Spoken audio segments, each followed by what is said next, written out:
Hello. For my final assignment, I was interested in researching team concept maps. I used this student engagement technique for the first time last semester without looking into the reasons why this type of technique is beneficial for students.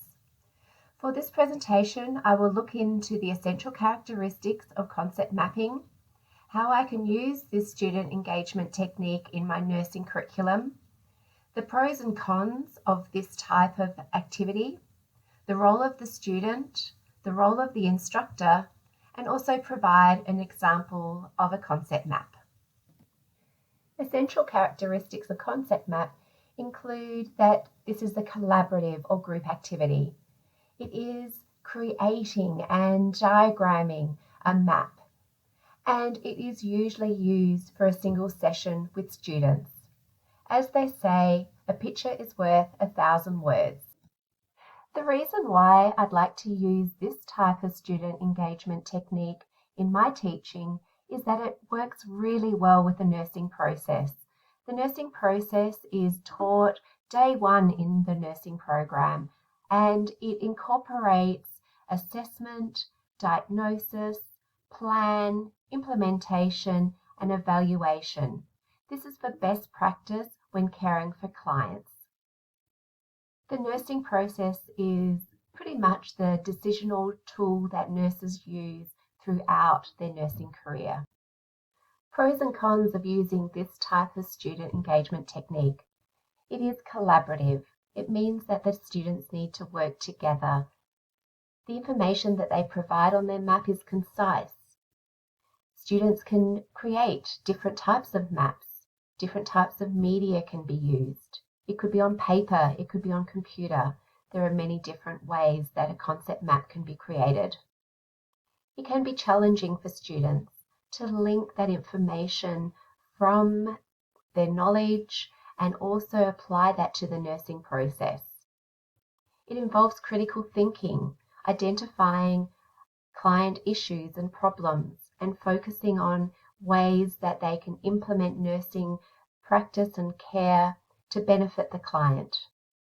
It is the connecting of the dots, so how they can assess and plan and implement and also evaluate.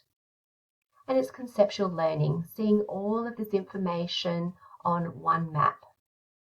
Some cons. It may not engage all students. It may be frustrating, particularly for verbal learners. Comparing group concept maps may be time-consuming. It also can lack description because the information on the map is concise. There may not also be accessibility to different materials or media. Sundar identifies 6 stages of concept mapping. So the role of the student is to focus in their group and identify a guiding question. They need to brainstorm, and this involves retrieving information and knowledge. They need to organize, so they're elaborating on their knowledge and reviewing their brainstorming and picking out concepts central to the guiding question. Layout. So building their map using directional arrows to show their understanding. The 5th stage is linking, using this first draft of their concept map and connecting the dots. And finally, revising. So students have the opportunity to redo and update, doing further research and finding any gaps that they need to elaborate and learn further. The role of the instructor is to firstly choose a concept, and for this example it would be the nursing process, but then applying that to a set of diseases. For instance, the cardiovascular system, looking at, say, angina, heart attack, peripheral vascular disease, and separating that out into different teams or groups. Showing an example and just demonstrating this process. Assigning teams. Deciding on a medium. Will it be on the computer? Will it be on paper?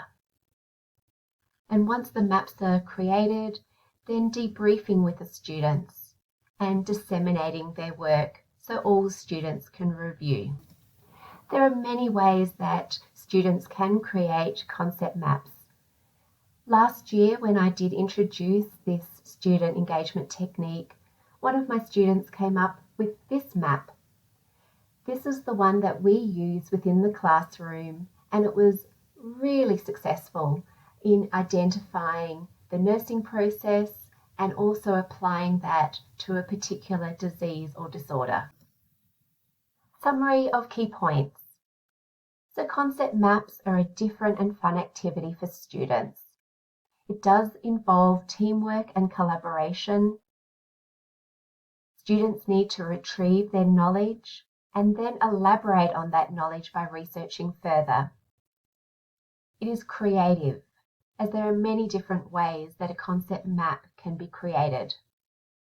And it's a great visual tool for students to see a disease or disorder and how that can be applied to the nursing process. I'm looking forward to introducing concept maps with my students next week, now that I have a better understanding of this student engagement technique.